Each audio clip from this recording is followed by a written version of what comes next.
श्री राम कृष्ण वचनामृत अगला भाग आरंभ करते हैं। नरेंद्र पास बैठे हैं। उनके घर में कष्ट है, इसलिए वे सदा ही चिंतित रहते हैं। वे साधारण ब्रह्मा समाज में आते जाते रहते हैं, अभी भी सदा ज्ञान विचार करते हैं। वेदांत आदि ग्रंथ पढ़ने की बहुत ही इच्छा है। इस समय उनकी आयु 23 वर्ष की होगी। श्री राम कृष्ण एक दृष्टि से नरेंद्र को देख रहे हैं। श्री राम कृष्ण, तू तो खे यानी आकाश की तरह है, परंतु यदि टैक्स न रहता। कृष्ण किशोर कहा करता था, मैं खे हूं। एक दिन उसके घर जाकर देखता हूं तो वह चिंतित होकर बैठा है, अधिक बात नहीं कर रहा है।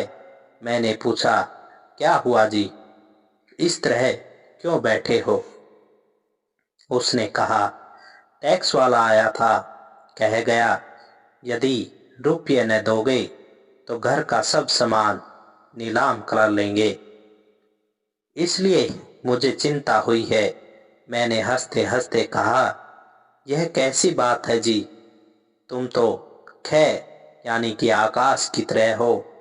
जाने दो, सब सामान को ले जाने दो, तुम्हारा क्या। इसलिए तुझे कहता हूं, तू तो खे है, इतनी चिंता क्यों कर रहा है?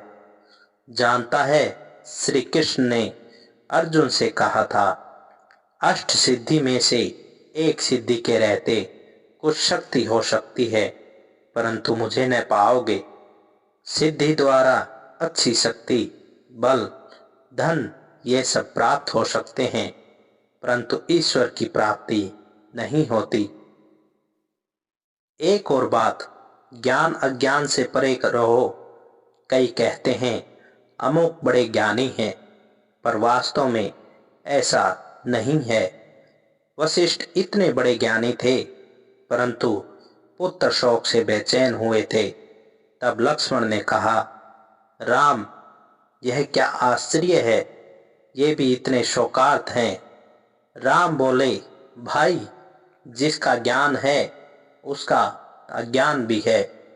जिसको आलोक का बोध है उसे अंधकार का भी है। जिसे सुख का बोध है उसे दुख का भी है। जिसे भले का बोध है उसे बुरे का भी है। भाई, तुम दोनों से परे चले जाओ, सुख दुख से परे जाओ, ज्ञान अज्ञान से परे जाओ। इसलिए तुझे कहता हूं, ज्ञान अज्ञान से परे चले जा। श्री राम कृष्ण फिर छोटे तख्त पर आकर बैठे हैं।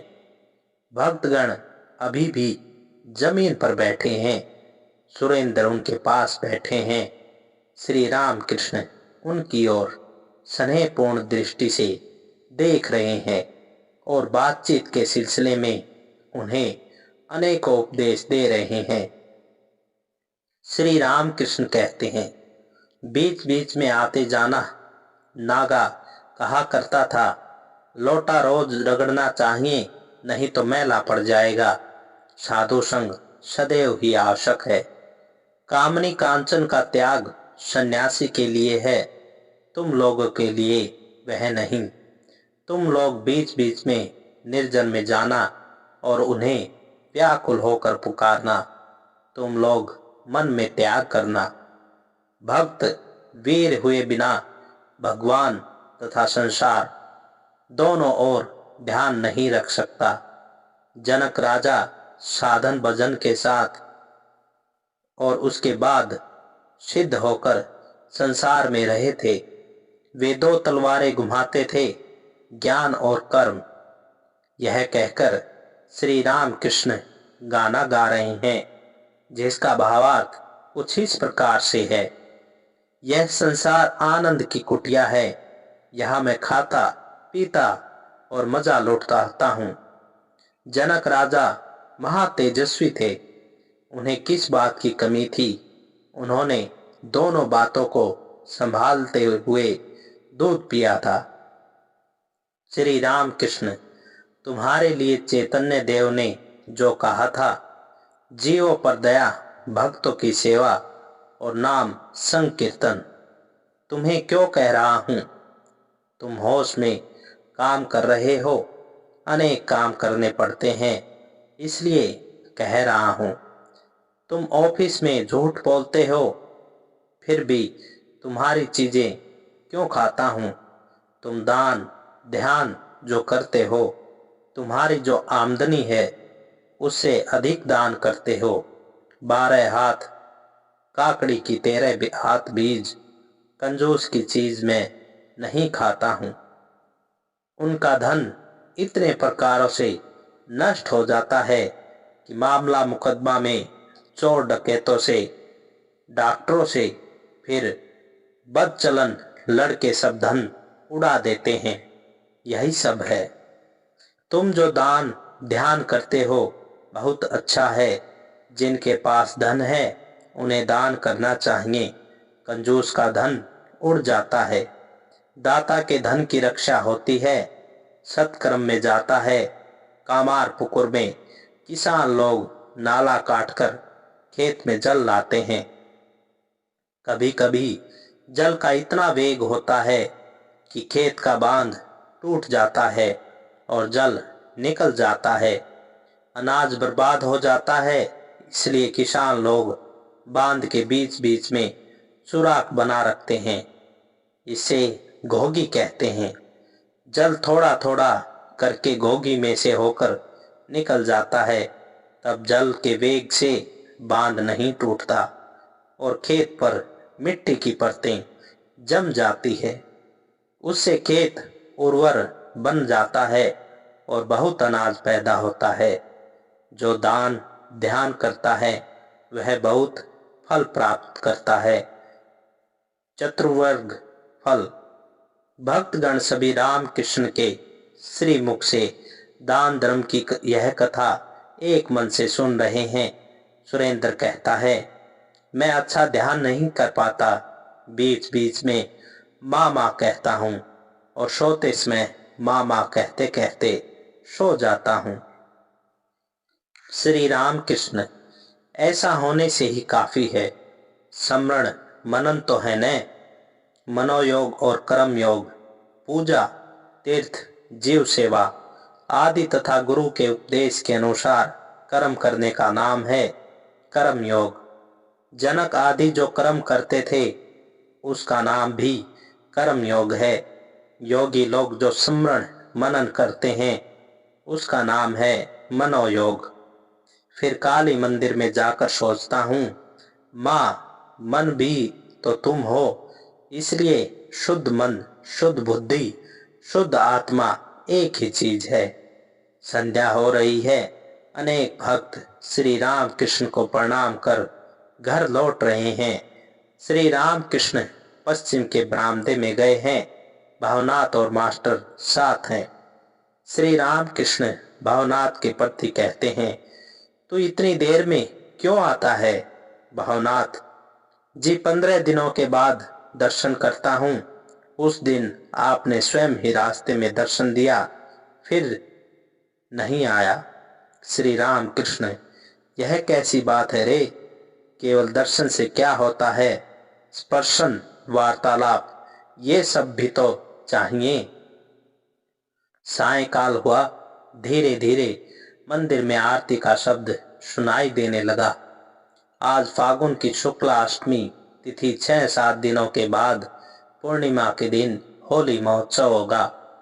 देव मंदिर का शिखर, प्रांगण, बगीचा, वृक्षों के ऊपर के भाग चंद्र किरण में मनोहर रूप धारण किए हुए हैं। गंगा जी इस समय उत्तर की ओर बह रही है। चांदनी में चमक रही है, मानो आनंद से मंदिर के किनारे से उत्तर की ओर प्रवाहित हो रही हैं। श्री राम कृष्ण अपने कमरे में छोटे तख्त पर बैठकर चुपचाप जगन माता का चिंतन कर रहे हैं।